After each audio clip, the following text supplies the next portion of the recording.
औज़ु बिल्लाहि मिनश्शैतानिर्रजीम बिस्मिल्लाहिर्रहमानिर्रहीम अस्सलामु अलैकुम वरहमतुल्लाहि वबरकातुहू। आज हम इंटरनेशनल सिस्टम ऑफ यूनिट्स के बारे में पढ़ेंगे। इसको समझने से पहले आप ये चीज़ समझ लेते हैं कि मिसाल के तौर पर अगर हम बाज़ार जाते हैं तो बाज़ार में अगर हम कोई भी कपड़ा लेने जाते हैं, कोई भी क्लॉथ लेने जाते हैं तो हम उसको मीटर्स में मेजर करते हैं। ठीक है, कोई भी सब्ज़ी या किसी भी चीज़ के जो में से सब्ज़ी वगैरह, फल वगैरह या गोश्त वगैरह, तो हम उसको केजीज़ में मेजर करते हैं। हम अगर कोई लिक्विड चीज़ लेने जाते हैं, कोई भी ड्रिंक लेने जाते हैं तो हम उसको लीटर्स में मेजर करते हैं। ठीक है, लीटर्स में मेजर करते हैं। मिसाल के तौर पर आप किसी ऐसी दुनिया का तस्वर करें जहाँ पे ये सारी चीज़ें एग्जिस्ट ही नहीं कर रही। ठीक है, आपने ज़िंदगी में ख़रीदारी की होगी तो ना मीटर एग्जिस्ट करता है, ना केजी एग्जिस्ट करता है, ना लीटर्स एग्जिस्ट करता है, किसी को कुछ नहीं पता। बस लोग कपड़े और सब्जियां और ड्रिंक्स वगैरह लेकर बैठे हैं। तो उस केस में आप जब कपड़ा लेने जाएंगे तो किस तरह लेने जाएंगे? आप क्या कहेंगे उनको, क्या मुझे कितना कपड़ा दें? आप शायद घर से कोई मीटर रूल लेकर जाएं और हर जगह वहीं पे लेके जाएं कि भाई अब इतना कपड़ा चाहिए, अब इतना कपड़ा चाहिए, इतना कपड़ा चाहिए। हर बार आपके पास एक पैमाइश हो। अगर आपको कोई सब्ज़ी लेने जानी है किसी चीज़ की तो आप क्या कहेंगे? आपको अगर फ्रूट्स लेने जाने हैं तो आप क्या कहेंगे? कितने फ्रूट्स चाहिए? आप शायद 2, 3, 4 कह लें, लेकिन अगेन हर फ्रूट का वज़न मुख्तलिफ होता है। तो फिर आप किस तरीके से जो है वज़न करेंगे? शायद आप अपने साथ कोई पत्थर टाइप ले जाएं। ठीक है, ऐसा ही हो कि इन पत्थरों के जो है वो वज़न के बराबर आप मुझे फल दे दें। तो सोचिए कितनी मुश्किल ज़िंदगी होती अगर हमारे पास मीटर्स, केजीज़ और लीटर्स की इंफॉर्मेशन नहीं होती। ये हमेशा से नहीं था। 1960 में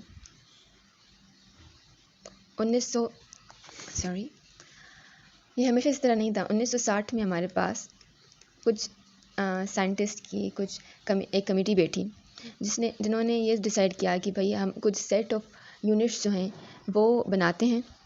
ठीक है, वो इंट्रोड्यूस करवाते हैं ताकि लोगों को पैमाइश करने में ना बड़ी आसानी हो। हम डिसाइड कर लेते हैं, डिफ़ाइन कर लेते हैं कि भाई इतनी से इतनी जो लेंथ है उसको मीटर कहते हैं।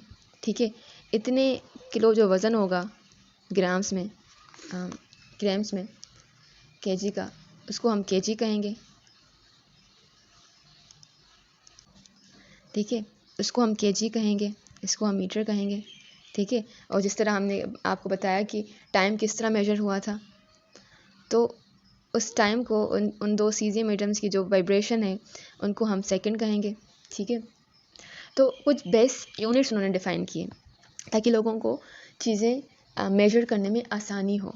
ठीक है, और ये इतने आसान थे कि आज आप बहुत सारे मुल्कों में और बहुत सारी साइंटिफिक कम्युनिटीज़ में यही एसआई यूनिट सिस्टम जो है वो यूज़ किया जाता है, क्योंकि ये इतना कन्वीनियंट है कि किसी इंसान को पढ़ना भी नहीं पड़ता। और उसको पता है, ये जो रेडी वाले होते हैं, जिन्होंने कुछ नहीं पढ़ा होता, उनको भी ये सिस्टम समझ में आ जाता है, उनको मीटर और किलोग्राम की पता होती है।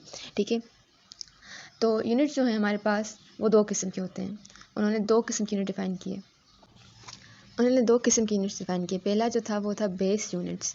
हमने पहले बात की थी बेस क्वांटिटीज़ के बारे में, और उन्होंने फिर बात जो है वो बेस यूनिट्स के बारे में बात की। बेस यूनिट्स क्या होते हैं? बेसिकली ये वो क्वांटिटीज़ हैं जो कि किसी और पे मुश्तमिल नहीं होती। ये सारे के सारे यूनिट्स उन्होंने डिफ़ाइन किए कि बेस यूनिट से हैं। ठीक है, ये किसी और यूनिट से बन के नहीं बना।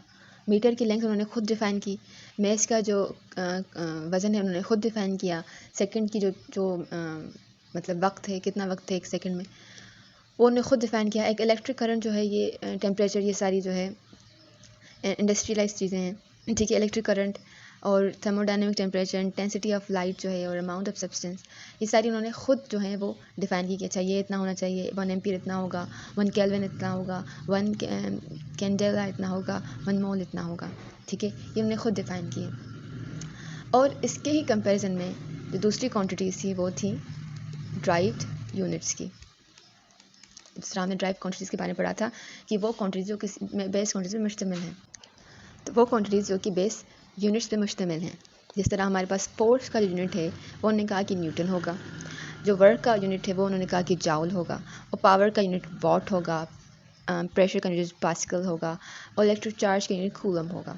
और फिर उन्होंने मज़ीद उनकी क्लासिफिकेशन की कि यूनिट, क्योंकि हमारे पास फोर्स जो है उसकी इक्वेशन है MA, तो इसका अपना यूनिट तो न्यूटन होगा, लेकिन जो न्यूटन होगा वो इक्वल होगा किलोग्राम मीटर पर सेकेंड स्क्वायर के। और ये हमारे पास बेस क्वांटिटीज़ हैं। इस तरीके से जो हमारे पास प्रेशर पावर है, पावर हमारे पास वर्क पर टाइम है, ठीक है, यूनिट टाइम है। तो हमारे पास जो और ये पास्कल के इक्वल होगा, लेकिन पास्कल जो है वो ख़ुद जाउल पर सेकंड के इक्वल है। और हमारे पास जो जाउल है, अगर हम उसको देखें तो जाउल पर सेकंड हमारे पास किलोग्राम न्यूटन मीटर पर सेकंड स्क्वायर मीटर स्क्वायर जो ये सेकंड है वो इस वाले सेकंड से मल्टीप्लाई हो जाएगा, तो हमारे पास जो पास्कल होगा वो इक्वल होगा किलोग्राम मीटर स्क्वायर पर सेकंड क्यूब के। तो ये हमारे पास यूनिट बेस यूनिट में ये ड्राइव यूनिट है। तो हर drive unit has eventually a link with base unit, but base unit are defined, उसको हमने डिफाइन किया हुआ है, ठीक है। अब इन दो यूनिट्स के अलावा एक और यूनिट भी है, उनको हम कहते हैं सप्लीमेंट्री यूनिट, कहते हैं सप्लीमेंट्री यूनिट। मिसाल के तौर पर अगर हमारे पास ये एक सर्किल है, ठीक है, थोड़ा सा खूबसूरत बना लेते हैं, एक सर्किल है,